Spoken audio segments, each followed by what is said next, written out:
Hello hello hello, क्या हाल चाल, क्या हाल चाल, क्या हाल चाल, सब बढ़िया। तो बात करेंगे वेटनरी के जो सेकेंड राउंड की कट ऑफ आई है उसका क्या हाल चाल है, और जो थर्ड राउंड यानी स्टे वैकेंसी राउंड जो आपका होगा उसकी कट ऑफ क्या जाने वाली है। तो जिस हिसाब से आसार लग रहे हैं तो ऐसा लग रहा है कि एकदम हिल नहीं रही है कट ऑफ। क्यों? क्योंकि अभी एमबीबीएस की काउंसलिंग चल रही है और वेटनरी हमारा वीसीआई इस बार तो एकदम स्पीड ऑफ लाइट से चल रहा है कि सबसे पहले उसको काउंसलिंग करा के ख़त्म कर देना है।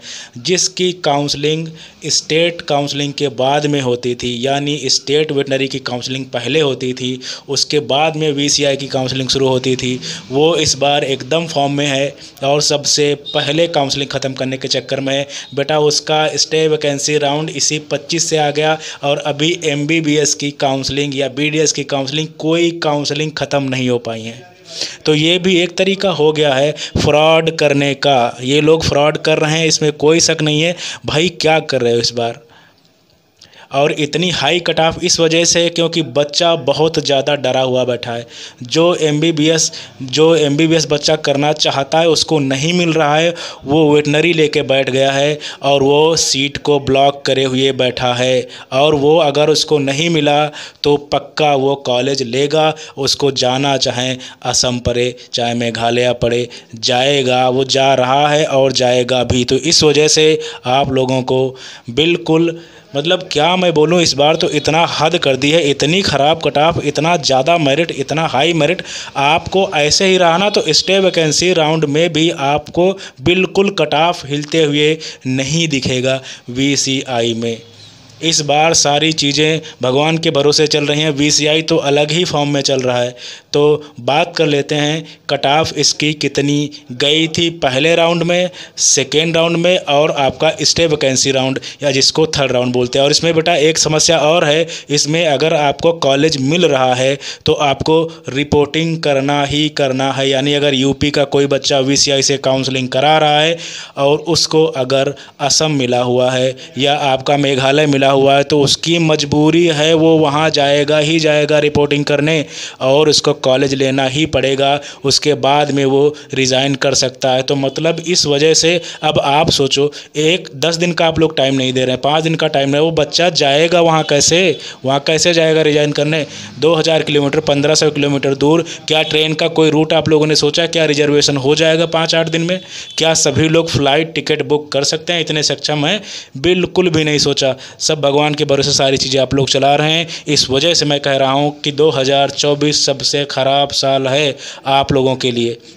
तो बात करते हैं फर्स्ट राउंड के लिए कट ऑफ कितनी गई थी। अभी आप देखना और एकदम शॉक्ड हो जाओगे कि मामला कैसा चल रहा है। तो बेटा अगर जनरल कैटेगरी की बात करें फर्स्ट राउंड की तो 600 थे, और ओबीसी की बात करें तो 596 मार्क्स, और ईडब्ल्यूएस की बात करें तो 593, और एससी की बात करें तो 498, और एसटी की बात करें बेटा तो 463। इतने नंबर गए थे आपके कट ऑफ के। ये बेटा आपकी फर्स्ट राउंड की कट ऑफ है, ठीक है।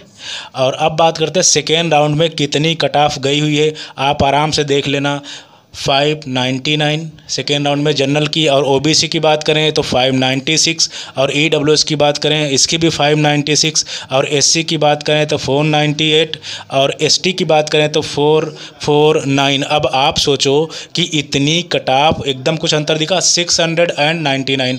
आप एकदम, ओबीसी तो सेम चल रहा है, ओबीसी ईडब्ल्यूएस लगभग सेम चल रहा है, आप आराम से देख लो।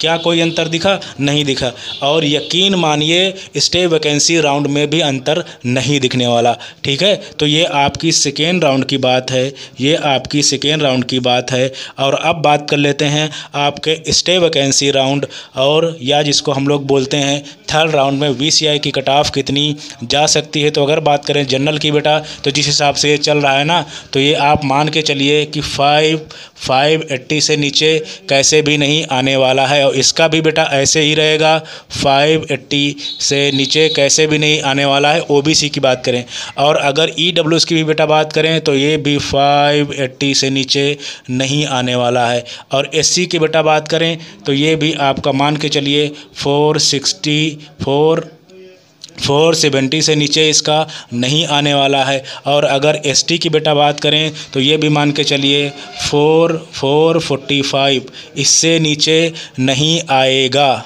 ठीक है। क्योंकि प्रॉब्लम ये है कि मेरिट हिल नहीं रही है। जिन बच्चों को एमबीबीएस नहीं मिला हुआ है, बच्चा इस बार इतना डरा हुआ है, और मैंने भी सजेस्ट किया होता, बहुत से बच्चे अब वीसीआई में जा रहे हैं और उन लोगों ने सीट ब्लॉक कर रखी है, और यकीन मानिए उनके चांसेस कम है। अगर उनको ऐसा लग रहा है तो वो छोड़ेंगे भी नहीं। इस वजह से बिल्कुल हिलने वाला भी नहीं है। और बेटा जो आपका स्टे वैकेंसी राउंड का है, बिल्कुल फ्रेश रजिस्ट्रेशन आप लोग कर सकते हो। इसकी फ़ीस अलग है, पूरा शेड्यूल वीसीआई की काउंसलिंग पे पड़ा हुआ है। ये चीज़ें आप लोग अपने आप कर सकते हो, इस वजह से मैंने नहीं बताया। और अगर किसी को समझ नहीं आ रहा है तो बिल्कुल मैं उसको कर दूंगा, आराम से जो है आप लोग कमेंट करना। तो ये आपका वेटनरी काउंसिल ऑफ इंडिया यानी वीसीआई का है। और बेटा अगर किसी को एमबीबीएस नहीं मिल रहा है तो बिल्कुल वेटनरी के लिए आप लोग जाइए, क्योंकि प्लेसमेंट की अगर बात करें तो एमबीबीएस के बाद में प्लेसमेंट आपको सिर्फ और सिर्फ वीसीआई में ही मिलेगा, यानी वेटनरी में ही मिलेगा।